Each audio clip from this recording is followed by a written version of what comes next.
Il est lion dans tes bras, je deviens encore plus fort.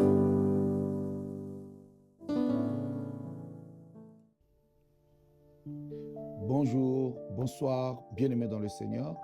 Cela dépend de l'heure à laquelle vous nous recevez dans vos demeures et dans vos appareils.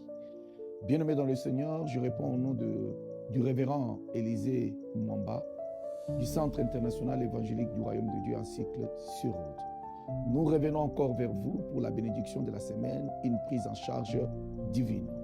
Permettez que je puisse faire cette lecture dans le livre d'Éphésiens, chapitre 1, le verset 17 jusqu'au verset 19. C'est un passage, ce sont des passages que j'aime beaucoup de tout mon cœur. L'apôtre Paul est en train de dire, afin que le Dieu de notre Seigneur Jésus-Christ, le Père de gloire, vous donne un esprit de sagesse et de révélation dans sa connaissance et qu'il illumine les yeux de votre cœur pour que vous sachiez quelle est l'espérance qui s'attache à son appel.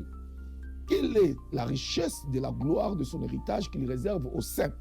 Et quelle est envers nous qui croyons l'infinie grandeur de sa puissance, se manifestant avec efficacité par la vertu de sa force? Quelle est envers nous qui croyons l'infinie grandeur de sa puissance? J'aimerais dire à une personne qui m'écoute ce matin, cette nuit, cette journée, qu'en Jésus-Christ, il y a infiniment de grandeur liée à sa puissance. J'aimerais dire à quelqu'un qui m'écoute que la puissance de notre Seigneur Jésus-Christ n'a pas de limite. N'a pas de limite.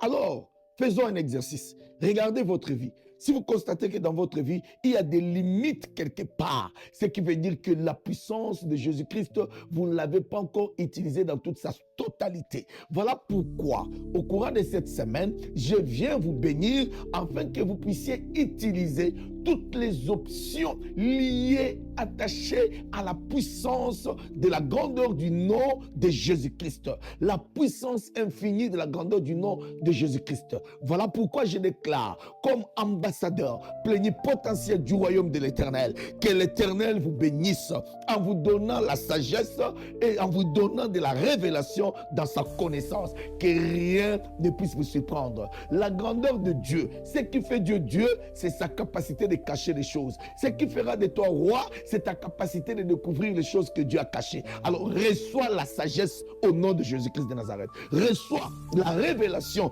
au nom de Jésus-Christ de Nazareth. La sagesse demeure dans le discernement. Reçois l'esprit de discernement dans le nom puissant de Jésus-Christ de Nazareth.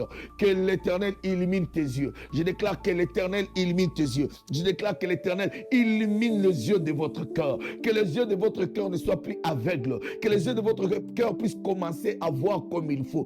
Tout ce qui ne glorifie pas le nom de Jésus-Christ dans votre vie soit annulé, soit éradiqué, soit détruit au nom de Jésus-Christ de Nazareth. Que cette semaine soit une semaine de distinction dans tout ce que vous ferez. Comme nous l'avons dit dans la bénédiction précédente, vous clôturerez chaque jour de cette semaine en déclarant que tout a été bon et tout a été bien fait. Que l'Éternel, Dieu des armées, illumine les yeux de votre cœur pour que vous sachiez quelle est l'espérance qui s'attache à son appel, quelle est la richesse de la gloire de son héritage qu'il réserve aux saints. Entrez dans votre gloire d'héritage. Entrez dans votre gloire d'héritage. La gloire d'héritage financière, la gloire d'héritage relationnel, la gloire d'héritage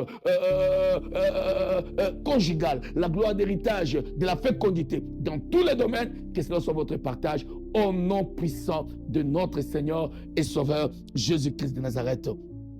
Manifestez avec efficacité par la vertu de sa force. Que tout ce que vous ferez puisse manifester avec efficacité la vertu de la force de notre Seigneur et Sauveur Jésus-Christ. C'est ainsi que nous bénissons cette semaine pour une prise en charge divine. Que mon Dieu vous bénisse.